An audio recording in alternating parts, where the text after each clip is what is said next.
మన రక్షకుడైన యేసుక్రీస్తు నామమున అందరికీ వందనాలండి. ఈరోజు దేవుని మాటలు కీర్తనల గ్రంథము 21వ అధ్యాయము 3వ వచనము. శ్రేయస్కరమైన ఆశీర్వాదములతో నీవు అతనిని ఎదుర్కొనుచున్నావు, అతని తల మీద అపరంజి కిరీటము నీవు ఉంచి ఉన్నావు. ప్రేమైన దేవుని బిడ్డలారా, దేవునికి అత్యంత దగ్గరగా ఎవరైతే జీవిస్తారో వారిని దేవుడు ఎలా ఎదుర్కొంటాడంట?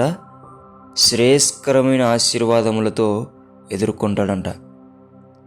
ఏ కిరీటం ఇస్తాడంట?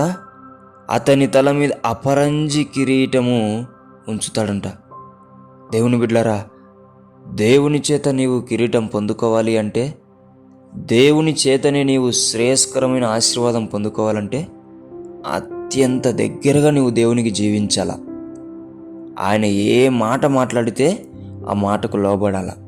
అప్పుడు నిన్ను ఎంతగానో విస్తారమైన ప్రేమతో ప్రేమించి నిన్ను శ్రేయస్కరమైన ఆశీర్వాదాలతో ఎదుర్కొంటాడు. మంచిగా ముద్దు పెట్టుకొని నిన్ను నీ మీద అపరంజి కిరీటాన్ని ఉంచుతాడు. దేవుని బిడ్డలారా, దేవునికి దగ్గర అవ్వడం, ప్రార్థనకు దగ్గర అవ్వడం, దేవునికి దగ్గర అవ్వడం, వాక్యానికి దగ్గర అవ్వడం. ఎప్పుడైతే నీవు ప్రార్థనకు అత్యంత దగ్గరగా ఉంటావో, ఎప్పుడైతే నీవు వాక్యానికి అత్యంత దగ్గరగా ఉంటావో, నీ మాట ఆయనకు తొందరగా వినపస్తుంది, ఆయన మాట కూడా నీకు త్వరగా అర్థమవుతుంది, వినిపిస్తుంది. అప్పుడు ఆయన ఇచ్చే శ్రేయస్కరమైన ఆశీర్వాదం కూడా త్వరగా నీ దగ్గరికి వస్తుంది. ఆయన ఉంచే అపరంజి కిరీటము కూడా త్వరగా నీకు పెట్టబడుతుంది. దేవునికే మహిమ కలుగునుగాక. దేవుడి మాటలను దీవించునుగాక. ప్రార్థిద్దాం. యేసయ్యానికి వందనాలు, స్తోత్రాలయ్యా.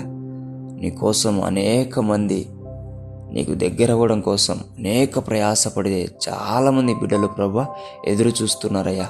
వారిని అందరినీ కూడా యేసు నామమున శ్రేయస్కరమైన ఆశీర్వాదములతో ఎదుర్కోమని, అపరంజి కిరీటం వాటి మీద ఉంచమని యేసు నామమున ప్రార్థిస్తున్నాం తండ్రి. ఆమెన్.